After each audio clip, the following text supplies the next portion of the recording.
नमस्कार, स्वागत है आपका ज्ञान विज्ञान के इस नए एपिसोड में। मैं हूं आपके साथ ऐश्वर्या कपूर। आज के एपिसोड में जानेंगे कौन है इंडियन नेशनल साइंस एकेडमी पुरस्कार के लिए चयनित वैज्ञानिक। इसके अलावा बात होगी खेलों और इससे जुड़े विज्ञान के सिद्धांतों की। लेकिन सबसे पहले नजर इस हफ्ते की सुर्खियों पर। युवा वैज्ञानिकों को दिए जाने वाले इंडियन नेशनल साइंस एकेडमी पुरस्कार 2016 की घोषणा। आंत से जुड़ी बीमारियों पर ताजा शोध, वैज्ञानिकों ने लगाया अहम कड़ी का पता। बारिश के मौसम में संक्रमण से बीमारियों का खतरा, जानिए कैसे करें बच्चों का बचाव। और खोज खबर में जानेंगे क्या है खेलों का विज्ञान, जीतने के लिए कैसे करते हैं खिलाड़ी इस्तेमाल। और अब खबरें विस्तार से। हर साल की तरह इस साल भी विज्ञान के क्षेत्र में दिए जाने वाले प्रतिष्ठित पुरस्कार Indian national science academy medal for young scientist की घोषणा कर दी गई है। इस पुरस्कार के लिए देश के अलग अलग संस्थानों से 22 युवा वैज्ञानिकों का चयन किया गया है, जिन्होंने विज्ञान और शोध के क्षेत्र में अहम योगदान दिया है। चयनित किए गए वैज्ञानिकों में से सबसे ज्यादा 5 वैज्ञानिक भारतीय विज्ञान संस्थान बेंगलुरु के हैं। सभी वैज्ञानिकों को साल के अंत में पुरस्कार राशि और मेडल से सम्मानित किया जाएगा।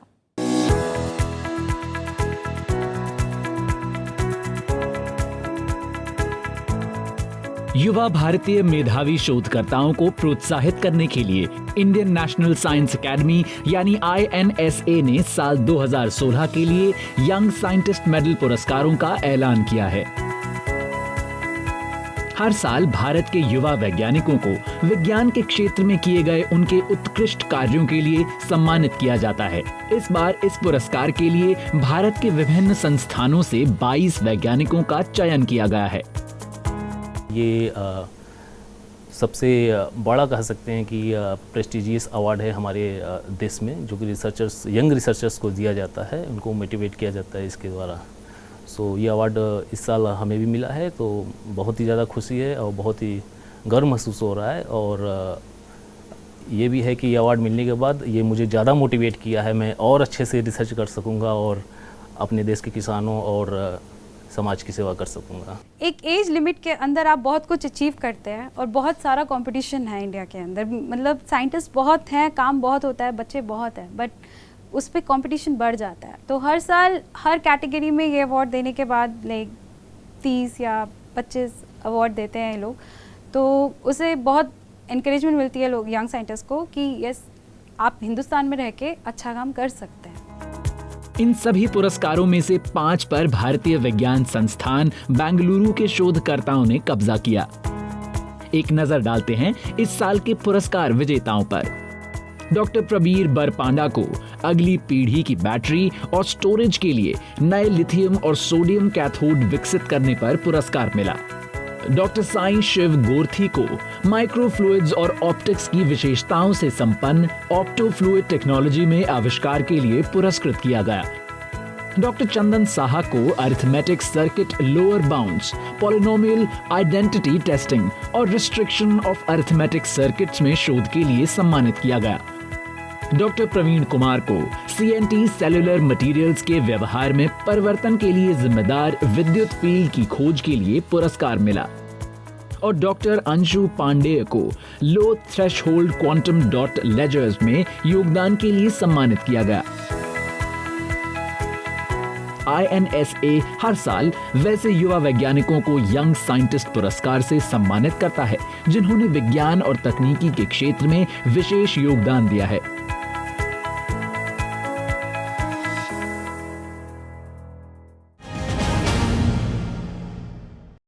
एंटामीबा हिस्टोलिटिका एक ऐसा पैरासाइट जो मनुष्यों में डायरिया और अल्सर जैसी कई बीमारियों के लिए जिम्मेदार है। मनुष्य के आंत में पहुंचकर ये कैसे कोशिकाओं को नष्ट करता है, सूक्ष्मतम स्तर पर वैज्ञानिकों ने इसका पता लगा लिया है। इस शोध के द्वारा दवा के निर्माण में मदद मिलेगी। गौरतलब है कि इस शोध को करने वाली वैज्ञानिक को इंडियन नेशनल साइंस एकेडमी पुरस्कार के लिए भी चुना गया है।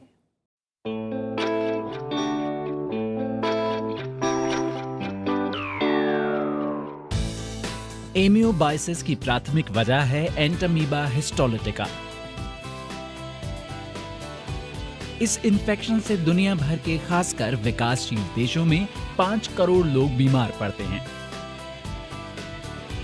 कीटाणु जनित बीमारियों में ये कीटाणु मौत की तीसरी सबसे बड़ी वजह मानी जाती है, जो पीने के पानी के दूषित होने के कारण फैलती है। ये कीटाणु आंतों के दीवारों की कोशिकाओं को अपना आहार बना लेते हैं, जिससे मरीज की मौत हो जाती है। वैज्ञानिक इस प्रक्रिया को फाइगोसाइटोसिस कहते हैं। तकनीकी रूप से बात की जाए तो फाइगोसाइटोसिस वो प्रक्रिया है जिसमें कोशिकाएं ठोस पदार्थ जैसे कि जीवाणुओं को अपने भीतर समाहित कर लेती हैं, जिसे बाद में एंजाइम के जरिए पचा लेती हैं। अब जेएनयू की डॉक्टर सोमलता ने एक शोध में ठोस पदार्थों को खाने की प्रक्रिया पर नए सिरे से प्रकाश डाला है, जिससे कोशिकाओं के काम करने के तरीके के बारे में जानकारी मिलती है। इस शोध में ट्रोगोसाइटोसिस नाम के एक नए किस्म के फैगोसाइटोसिस को खोज निकाला गया है, जिससे एंटामीबा हिस्टोलिटिका आंतों में जीवित कोशिकाओं को अपना आहार बना लेता है। ना एमीबा एक डिजीज़ करते हैं, एमीबाइसिस, जो हमारे देश में बहुत कॉमन डिजीज़ है। तो हमारे लास्ट 30 साल की खोज में हमने ये निकाला है कि वो होल प्रोसेस को कैसे करता है। हमने ये भी देखा है कि ये प्रोसेस को हम बंद कर दें तो पूरी एमीबा ग्रो नहीं कर पाती। एंड एमीबा को मारने का सबसे बड़ा तरीका है कि उसको स्टार्व करो। एंड स्टार्व ऐसे ही कर सकते हो कि ये जो प्रोसेस है, इसको प्रोसेस को हम ब्लॉक कर सकते हैं। हमने ये सीखा है हमारे रिसर्च से कि वो प्रोसेस की स्टेप्स सीखी है, कहाँ हम ब्लॉक कर सकते हैं, कौन से जो मॉलिक्यूल्स हैं वो इन्वॉल्व हैं। एंड सो हमारे लिए अभी काफ़ी इजी होगा उसके अगेंस्ट में नए ड्रग्स और निकालना। ट्रोगोसाइटोसिस का शाब्दिक मतलब है कुतरना, जो मानव शरीर के अलग अलग हिस्सों की कोशिकाओं को अपना आहार बना लेता है, जिससे कालांतर में कोशिका की मृत्यु हो जाती है। इस इन्फेक्शन के असर की शुरुआत सामान्य तरीके से होती है, मसलन पेट में दर्द, दस्त और पेचिश। जो हम अभी तक अपनी रिसर्च से पता लगा पाए हैं, हमें बहुत इम्पॉर्टेंट मॉलिक्यूल्स जो इस पैरासाइट के लिए एसेंशियल है वो पता चले हैं। एंड अभी एक हम नया रिसर्च प्रोजेक्ट शुरू करने जा रहे हैं, जिन पे उन्हीं के अगेंस्ट हम नेचुरल कंपाउंड स्क्रीन करने की कोशिश करेंगे। सो हम वो ड्रग टारगेट्स बन सकते हैं। इस शोध से इलाज के लिए नई दवाएं बनाने का रास्ता भी साफ हो गया है। इस प्रक्रिया में शामिल कोशिकाएं और उसी लिहाज से विकसित की गई दवाएं एमोबाइसिस से लड़ने में काफी कारगर साबित हो सकती हैं। अभी तक मेट्रोनिजोल को दवा के रूप में इस्तेमाल किया जा रहा था, जो मर्ज से लड़ने में कम कारगर थी। ये शोध मशहूर विज्ञान पत्रिका नेचर में छपी है और इस शोध के लिए डॉक्टर सोमलता को INSA ने साल 2016 के लिए युवा वैज्ञानिक पुरस्कार से सम्मानित किया है।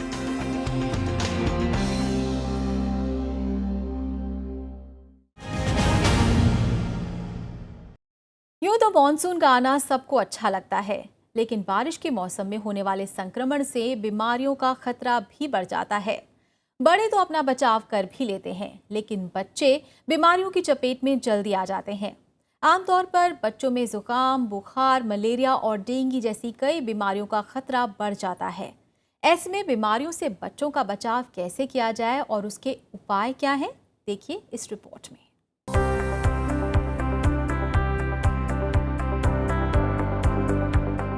मॉनसून का खुशनुमा मौसम हम सभी के दिलों में सुकून भर रहा है,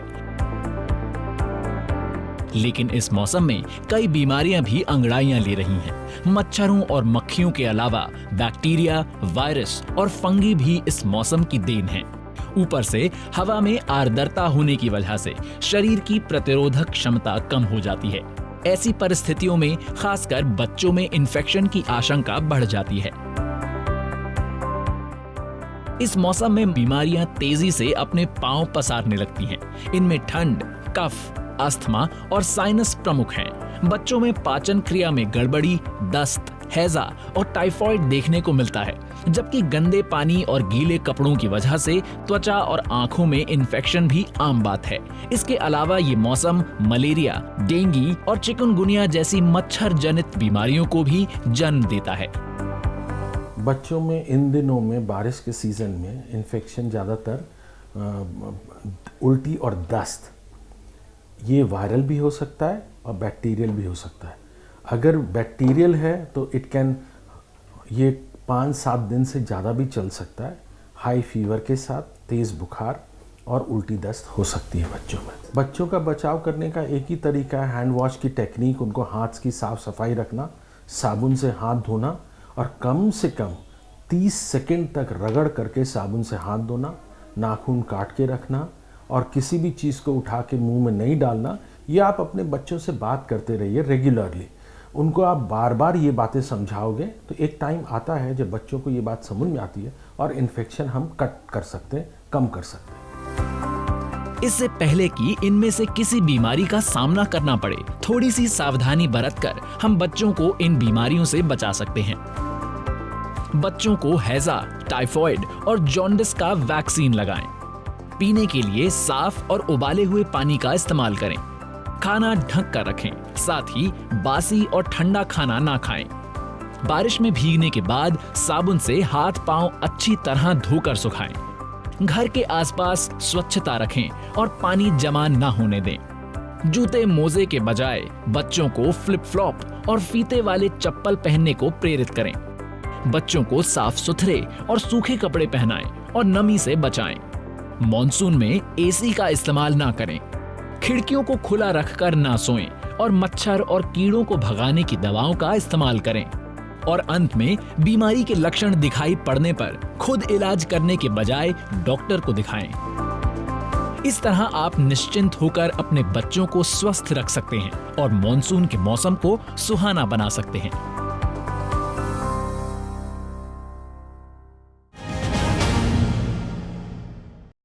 और यहाँ रुकते एक छोटे से ब्रेक के लिए, जल्द लौटेंगे वापस विज्ञान की और दिलचस्प खबरों के साथ। देखते रहिए ज्ञान विज्ञान।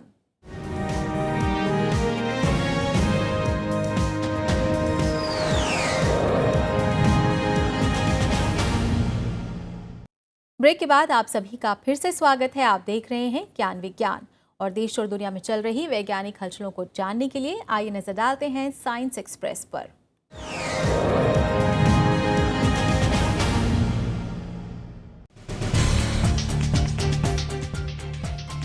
पेड़ों की लगातार कटाई के कारण मुख्य रूप से पहाड़ी इलाकों में भूस्खलन और सड़कों के कटने जैसी समस्याएं बढ़ती जा रही हैं। इसके साथ साथ पर्यावरण को भी काफी नुकसान पहुंच रहा है। ऐसे में जरूरी है कि ज्यादा से ज्यादा पेड़ लगाए जाएं। इसी उद्देश्य के साथ भारत की मुख्य सड़क निर्माण एजेंसी बॉर्डर रोड ऑर्गेनाइजेशन द्वारा हर साल वृक्षारोपण का आयोजन किया जाता है।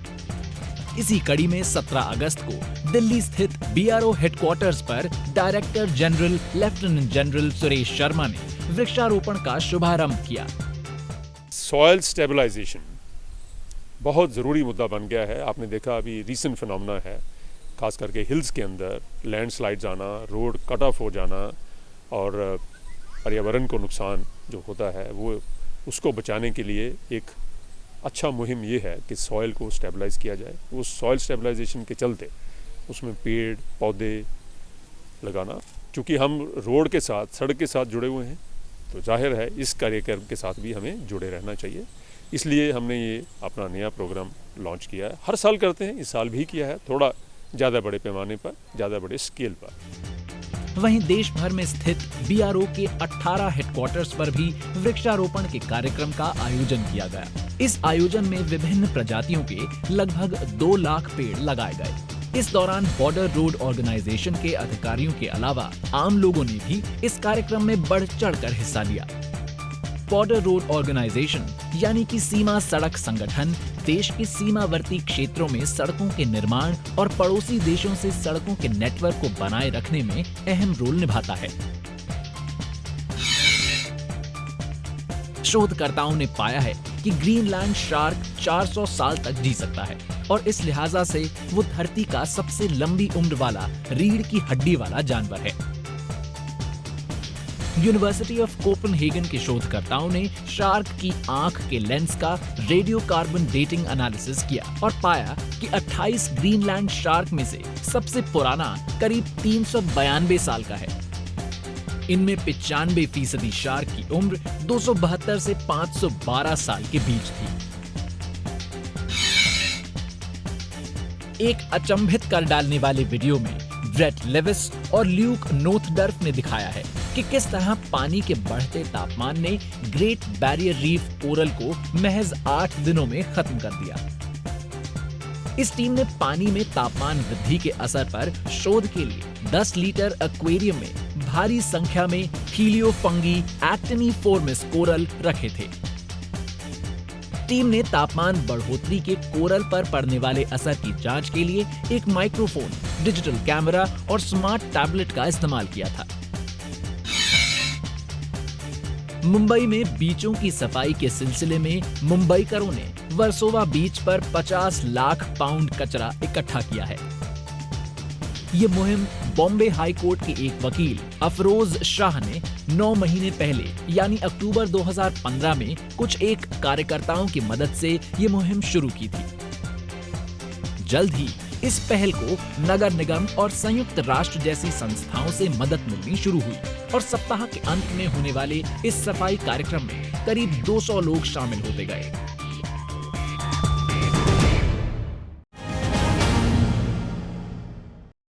एथलेटिक्स यानी कि दौड़ने, कूदने और फेंकने का खेल। देखने में तो ये खेल काफी आसान लगते हैं, लेकिन क्या आपको पता है कि इन खेलों में विज्ञान के सिद्धांतों का इस्तेमाल होता है। इतना ही नहीं, साइकिलिंग और शूटिंग में भी खिलाड़ी दिमाग के साथ साथ विज्ञान की मदद लेते हैं। पिछली कड़ी में हमने ऐसे ही खेलों की चर्चा की थी जिसमें विज्ञान के सिद्धांत छिपे हुए हैं, और आज के सेगमेंट खोज खबर में भी हम चर्चा करेंगे ऐसे कुछ और खेलों की और जानेंगे क्या है उनका विज्ञान।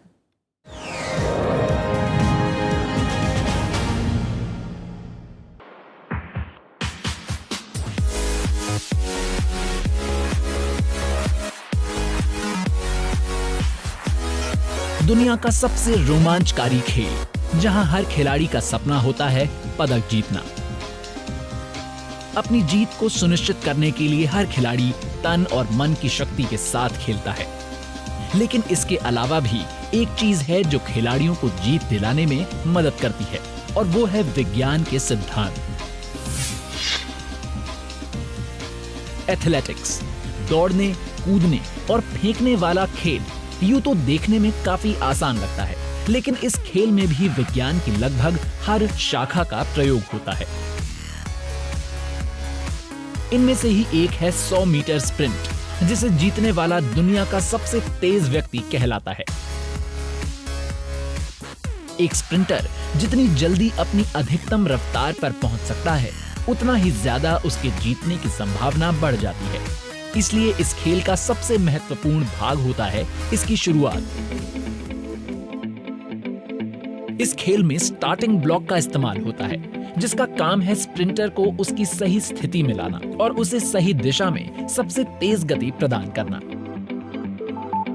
इस ब्लॉक के इस्तेमाल में न्यूटन द्वारा दिए गए गति के तीसरे सिद्धांत का सटीक इस्तेमाल होता है, जो कि प्रत्येक क्रिया की सदैव बराबर एवं विपरीत दिशा में प्रतिक्रिया होती है। एथलीट की शुरुआती रफ्तार इस धक्के के बल पर निर्भर करती है। इसी तरह लॉन्ग जंप में भी न्यूटन के सिद्धांत का इस्तेमाल होता है। लंबी छलांग लगाने के लिए रफ्तार बहुत जरूरी है। इसके 2 कारण हैं, जिसे आइजैक न्यूटन ने समझाया है। पहला, जब खिलाड़ी छलांग लगाता है तो उसके शरीर की टेंडेंसी होती है कि उस रफ्तार को बरकरार रखे तब तक जब तक कोई और बल उस पर काम ना करे। ऐसे में वो गुरुत्वाकर्षण बल है जो कार्य करता है। गुरुत्वाकर्षण बल का असर जब एथलीट के बल से ज्यादा हो जाता है, तब वो नीचे गिरता है। दूसरा है क्रिया प्रतिक्रिया। एथलीट जमीन पर जितना ज्यादा बल लगाता है, उतनी ही उछाल उसे मिलती है। छलांग लगाते समय एथलीट हवा में साइकिल चलाते हैं या हिच किक करते हैं। ये इसलिए क्योंकि उनके शरीर का निचला हिस्सा चंद सेकंड के लिए रुक जाता है, लेकिन ऊपरी हिस्सा आगे की ओर बढ़ रहा होता है। ऐसे में शरीर की क्षमता होती है सामने गिरने की, लेकिन हिच किक से शरीर को संतुलित किया जाता है और यही लॉन्ग जंप का राज है। इसी तरह हाई जंप में सबसे ज्यादा जरूरी होता है भार का संतुलन। जो एथलीट अपने गुरुत्वाकर्षण के केंद्र को सबसे ऊंचा उठा सकता है, हाई जंप में वही विजयी होता है। अब मुड़ते हैं साइकिलिंग की ओर, जिसे आमतौर पर काफी आसान माना जाता है। यूं तो हम सभी ने कभी न कभी साइकिलिंग के मजे जरूर उठाए हैं, लेकिन ये एकमात्र ऐसा खेल है जो खिलाड़ी की शारीरिक और मानसिक ताकत के अलावा साइकिल से जुड़े इसके विज्ञान की परीक्षा लेता है। सामान्य तौर पर इस खेल में साइकिलिस्ट की रफ्तार दो चीजों पर निर्भर करती है: हवा के दबाव से खिंचाव और प्रत्यक्ष घर्षण। जब साइकिलिस्ट आगे बढ़ता है तो वो अपने आसपास की हवा के बहाव को असंतुलित कर देता है। ऐसे में साइकिलिस्ट के पीछे कम दबाव और आगे ज्यादा दबाव वाला क्षेत्र बन जाता है। ये दबाव साइकिलिस्ट को पीछे की ओर खींचता है, लेकिन अगर साइकिलिस्ट आगे की ओर झुका हो तो हवा शरीर के नजदीक से आसानी से जाती है, जिससे खिंचाव भी कम होता है। प्रत्यक्ष घर्षण तब होता है जब हवा साइकिलिस्ट के शरीर और साइकिल के साथ सीधा संपर्क में आती है। इसलिए रेसिंग साइकिलिस्ट स्किन सूट पहनते हैं, जिससे डायरेक्ट फ्रिक्शन यानी प्रत्यक्ष घर्षण कम हो जाता है। ओलंपिक में डबल ट्रैप शूटिंग भी एक और रोमांचकारी खेल है, जिसमें गणित और विज्ञान के सिद्धांतों का इस्तेमाल होता है। इस खेल में शूटरों को दो उड़ती हुई बर्ड को निशाना बनाना होता है, लेकिन ये कबूतर असली नहीं बल्कि मिट्टी के बने होते हैं। ये बर्ड्स सॉसर या प्लेट के आकार की होती है। बर्ड की सही दिशा देने के लिए विज्ञान के कई सिद्धांत काम करते हैं। जैसे मशीन बर्ड को स्पिन कराते हुए भेजती है, जिससे कि ऊपर की तरफ लगने वाला बल बढ़ जाता है। बर्ड का किनारा मोटा होता है, जिससे उसका द्रव्यमान और आवेग बढ़ जाते हैं। वहीं बर्ड की ऊपरी सतह पर स्टेप्स बने होते हैं, जिससे कि उसकी ऊपरी हवा तेज हो जाती है और बर्ड को दूर भेजने में मदद करती है। इस खेल में खिलाड़ी की स्थिति और बंदूक से निकली गोली भी विज्ञान के सिद्धांत पर ही कार्य करती है, जिससे ये साबित होता है कि खेल कोई भी हो, विज्ञान के बिना अधूरा है।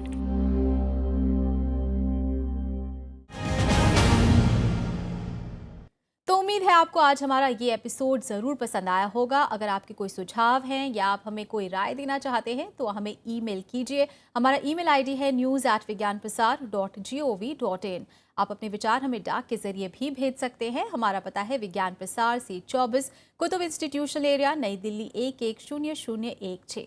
तो आज के लिए बस इतना ही। लौटेंगे अगले हफ्ते विज्ञान और तकनीक की ताज़ा हलचलों के साथ राज्यसभा टीवी पर। नमस्कार।